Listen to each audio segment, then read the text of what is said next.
Hello, the name is Osvaldo Antonio Nyaka, and welcome to another one of these short enlightenment videos where we simply just explore human behavior, look at universal laws that govern human behavior, and cover subjects on psychology, finance, as well as philosophy.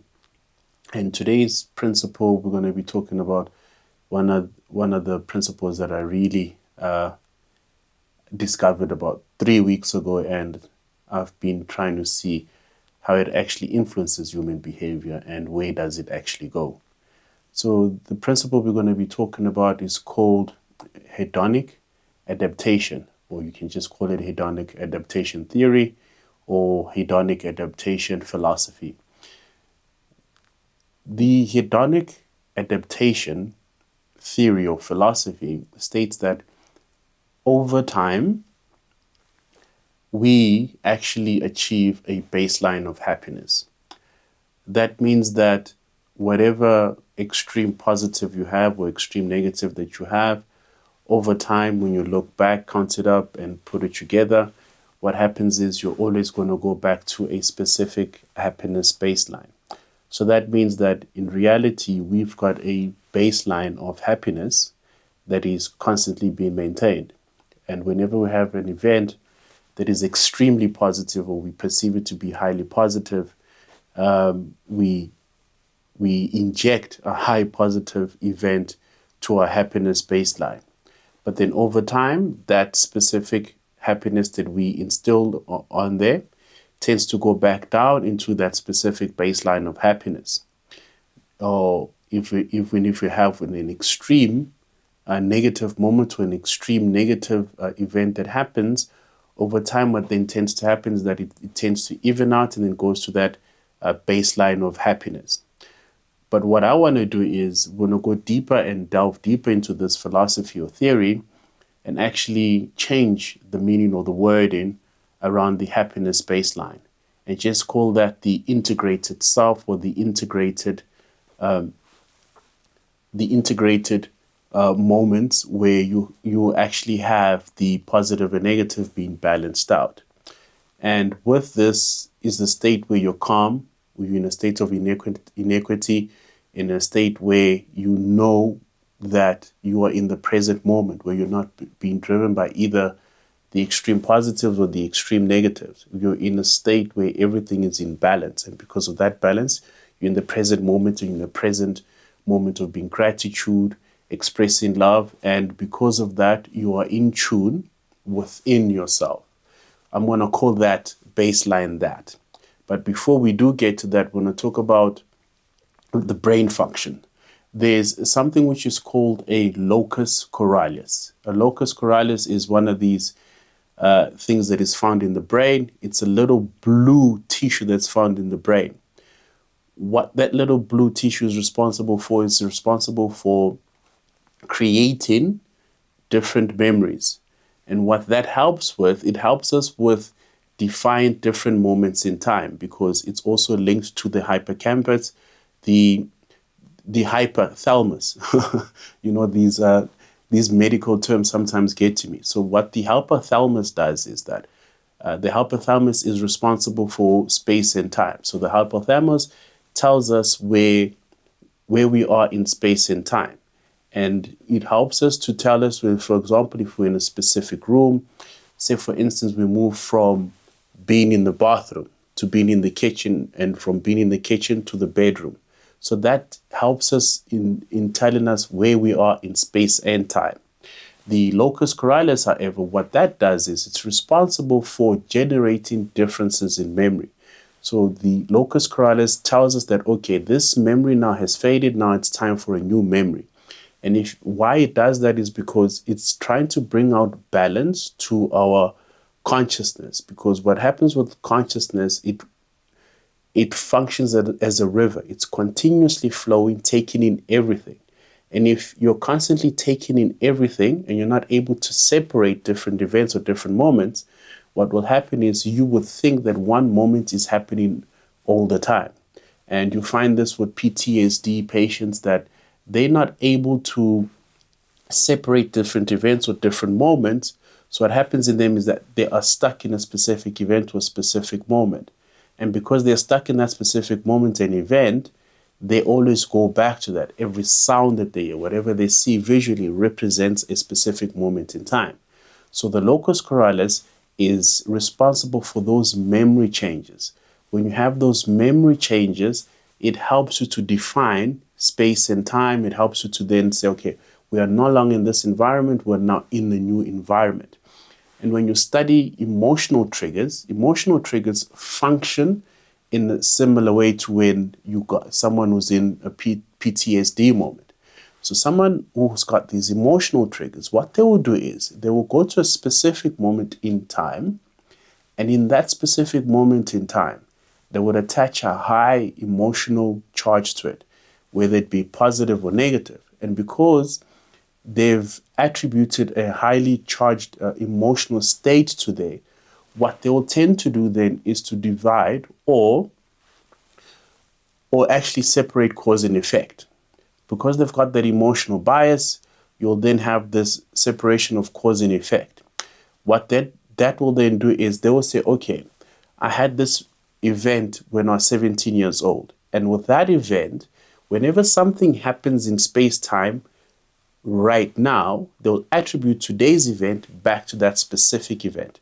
So you can see that with that is they are attributing a false bias. So they're creating a false bias that what happened when I was 17, 10 years ago, or in the past, is what is responsible for all the occurring events that led me up to here. So that means that that person is highly charged emotionally and is attributing those false biases. And it also means that in there, they're actually unbalanced. So in other words, the cause and effect is moved in through space and time. And why does that happen? That happens because as human beings, we have something which is called our own hierarchy of values. And you find that when the person or the individual was 17 years old, their hierarchy of values was different to what it is right now. At that specific moment, perhaps socializing was the thing that they valued most. And in socializing, in that event that they experienced, whether good or bad, could have been perceived to go against their value structures or supporting their value structures.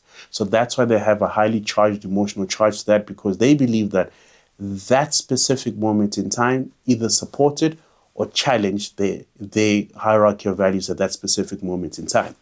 So for the sake of this example, let's suppose then that that specific moment, the event that happened challenged them in their highest value. And at that specific time, it challenged their highest value of socializing and going out. So what will then happen is, because of that, they judge anything that represents that as going against that value, and therefore they label that as a trigger. Now, for as long as you're labeling that as a trigger, you will continue to respond in a specific way to anything that represents that specific event in that specific space and time. Let's now suppose then that the individual then lives out their lives in trying to avoid this trigger. What they're actually doing is, again, not looking at the cause and effect in that exact space and time. So what that means is they went with the memory that was created at that specific moment in time. And if you study human behavior, you study neurology, there's something which is called an anti-memory.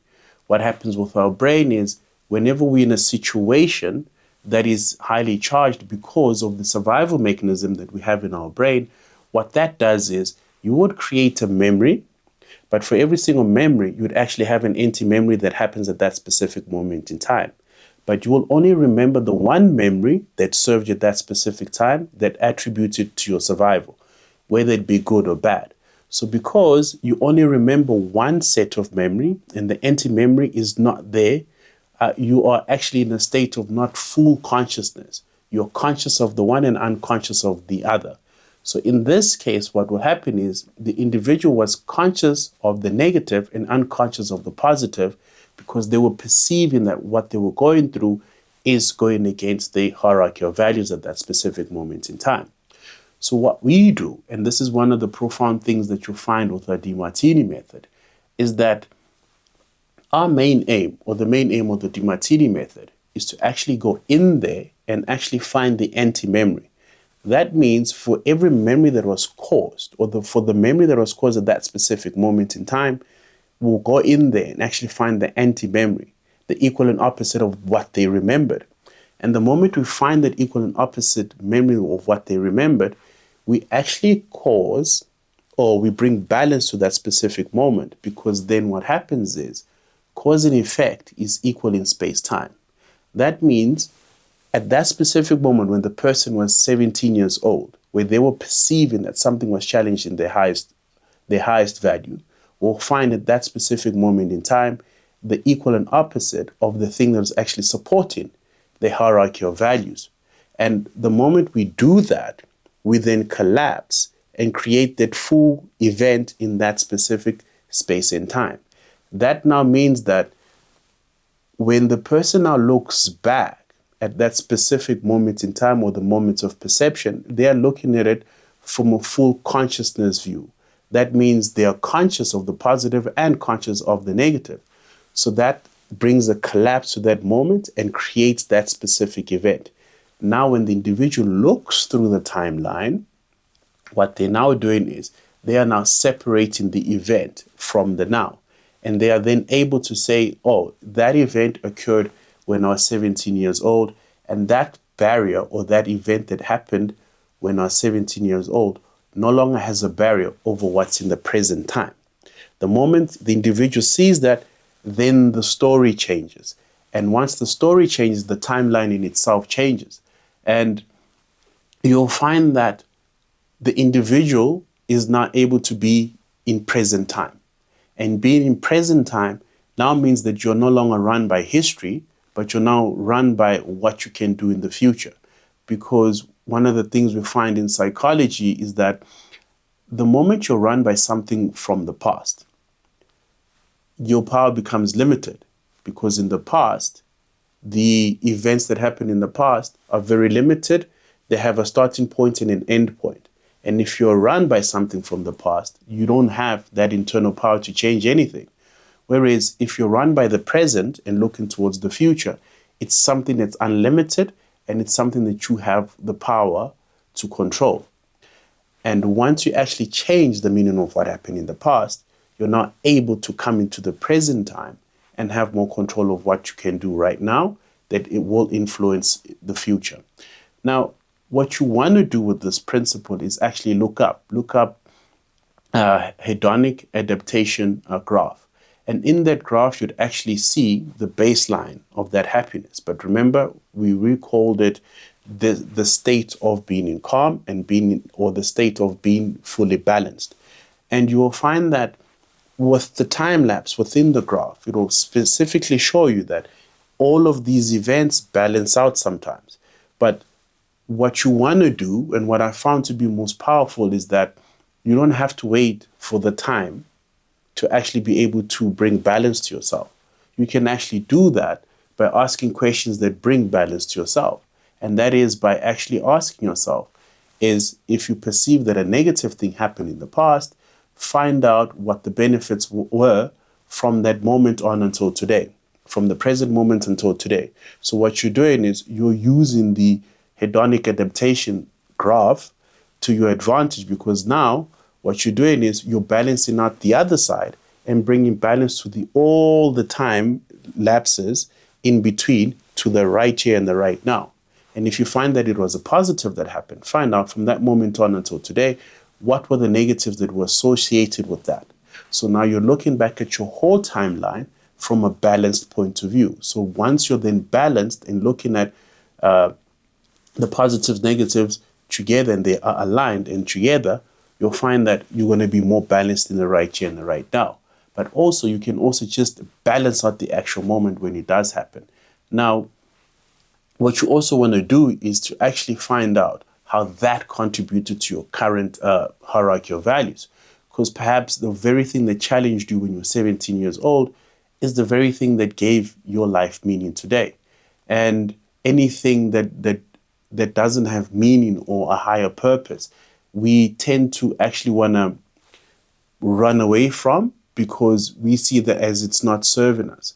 But the moment you see that something is serving you and you're able to use it, it becomes something that is on the way to your greatness. And all of these things that happen in our lives are just something that contributes to our greatness.